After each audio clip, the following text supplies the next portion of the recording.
नहीं मेहतर साहब, आप कल आप दीदा हो गए थे, आंसू आ रहे थे, और क्या वजह थी, क्या फीलिंग्स आई थी, ऐसी क्या मोमेंट, कैसा क्या ज़हन में आया था कि जिसकी वजह से आपको इतना आप दीदा, हमने तो कभी नहीं किया, आप तो बड़े आंखों में आंसू आ मुस्कुराते हुए शख्स थे, आंखों में आंसू आ गए और वो वीडियो बड़ी वायरल हुई सर। आप देखें, जो मैं इसलिए हो गया क्योंकि आप ये देखें कि एक साबिक वज़ीर आज़म के साथ ऐसा सलूक किया जा रहा है कि जिसका कोई कसूर ही नहीं है। इतने केसेस बना दिए गए हैं। साइफर वाला केस इटसेल्फ एक मजाक है, और कभी केस लगता नहीं है, कभी लग जाए तो उसके ऊपर समाअत जो है मुलतवी कर दी जाती है बहानों से, और कभी क्वैशमेंट की हम दरख्वास्त देते हैं तो वो सुनी नहीं जाती। और दूसरी तरफ आप देखें कि ट्रायल को इतनी जल्दी फुर्ती से चलाकर उसके अंदर चालान भी जमा हो गया, उसके अंदर कॉपी भी तकसीम होने की डेट है, फर्द जुर्म और क्या सजा। आप दिल तो बर्दाश्ता हो गए हैं, हार मान चुके हैं क्या? देखिए, बात ये नहीं है कि कोई हार मान चुके हैं, लेकिन इस सिस्टम के हवाले से बात करना हमारा हक है कि ये कानूनी जंग तो लड़ रहे हैं, लेकिन उससे ज़्यादा ये सियासी जंग है। और सियासी तौर पर इमरान खान साहब के ऊपर ये मुकदमा बनाकर और उनको सज़ा देने के लिए हम नज़र आ रहा है वाज़ह तौर पर कि ये किस तरह से इस केस को लेकर जा रहे हैं। ज़मानत किस तरह से खारिज हुई, किस तरह से केस फिक्स नहीं हो रहा, किस तरह से इमरान खान साहब के ऊपर जो है वो ज़हनी तौर पर उनको टॉर्चर किया जा रहा है, किस तरह से उनकी जान के खतरे के हवाले से हमारी दरख्वास्त डिसाइड ही नहीं होती।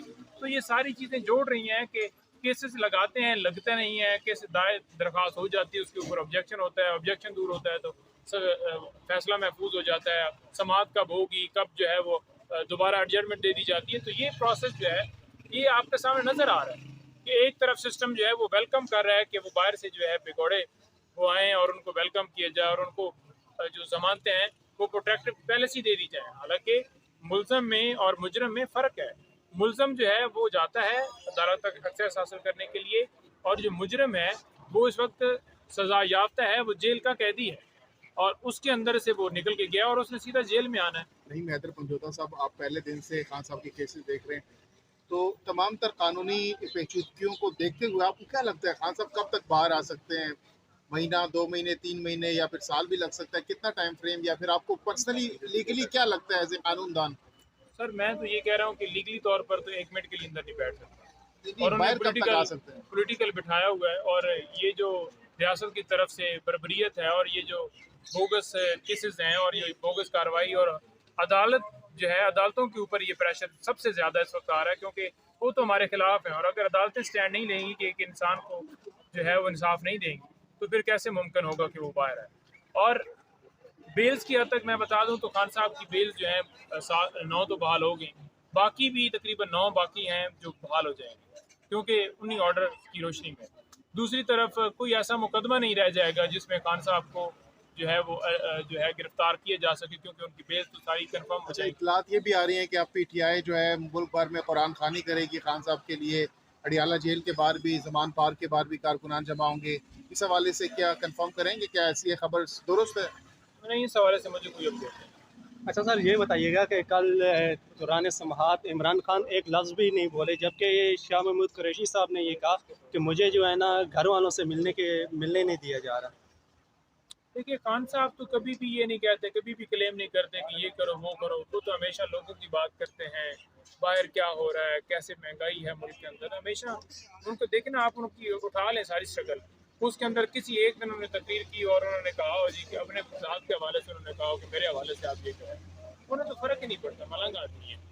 दूसरे नंबर पर जो है, मैं नवाज शरीफ के हवाले से थोड़ा सा बता दूँ कि अगर बगैर जमानत के, पहले तो जमानत नहीं मिलेगी और वो आता है वापस, तो हर बंदा जो उसको लेने जाएगा, हर बंदा जो उसका वेलकम करने जाएगा, हर ऑफिसर जो उसको प्रोटोकॉल देगा, वो जो इश्तिहारी को सहूलतकारी दी जाती है, पनाहगारी की जाती है, जिसे पनाह दी जाती है, तो उसके ऊपर उसी तरह की FIR का मुतालबा करते हैं कि फ़ौरन उनके ऊपर वो FIR दर्ज की जाए जो वो सहूलतकारी देगा, और तमाम लोग जाएंगे वो सोच कर जाएंगे। लेकिन अच्छा सर, लेकिन ये वो भी तो कह रहे ये हैं भी कि 10 बताइएगा। लाख लोग होंगे वहाँ पर, 10 लाख लोग होंगे, तो 10 लाख का आपके ख्याल में सहूलतकारी करेंगे तो कैसे गिरफ्तार मैं वही करेंगे? कह रहा हूँ कि पहले ज़मानत नहीं मिल सकती, और अगर ज़मानत के बगैर वो वापस आए, जो कि अदालत को नहीं देनी चाहिए क्योंकि वो सजा याफ्ता है।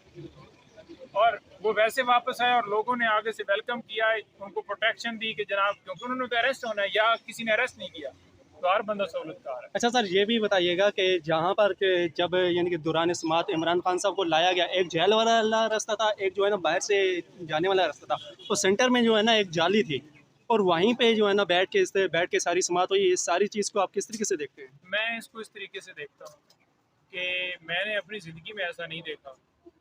पहले तो आपको पता है कि मुकदमा कौन सा है, क्या आपको दहशतगर्द है, क्या आपको मुल्क के खिलाफ वो बागी है, क्या मुकदमा है? सिर्फ उन्होंने हक का कलमा बुलंद किया, लोगों की बात की, आवाज़ की, उठाई। उनको जिस तरह से कल लाया गया, अब आप देख लेना कि एक तरफ ये कमरा है जिसमें जैसा आप बैठे तकरीबन हुए हैं, 15 का। और फिर ये 7 ग्रिल लगी हुई है। अब उसके अंदर से वो आए, वो बाहर आके कमरे में भी नहीं आ सकते। तो ये किस कानून के तहत हो रहा है? जैसा आपने कहा कि उन्हें यहाँ लाएं, लेकिन नहीं लाया गया। मैंने स्टाफ से आके कल मैं बात कर रहा था, वो मुझे बता रहे थे कि जब हम गए तो हमसे वो पूछ रहे थे कि आप कौन हैं।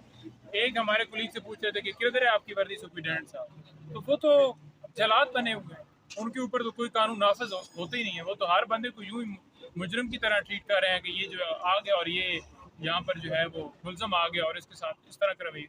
वकील, सीनियर वकील वहाँ पर गए, तलाशी ली जा रही है बार बार। मैंने जो शदाब जाफरी साहब है उनसे फ़ोन किया, मैंने कहा आपकी तलाशी भी हुई है, तो कैसे तलाशी ली की? तो उन्होंने कहा बस एक कपड़े नहीं उतारे, बाकी उन्होंने पूरी तलाशी। बहुत बहुत शुक्रिया।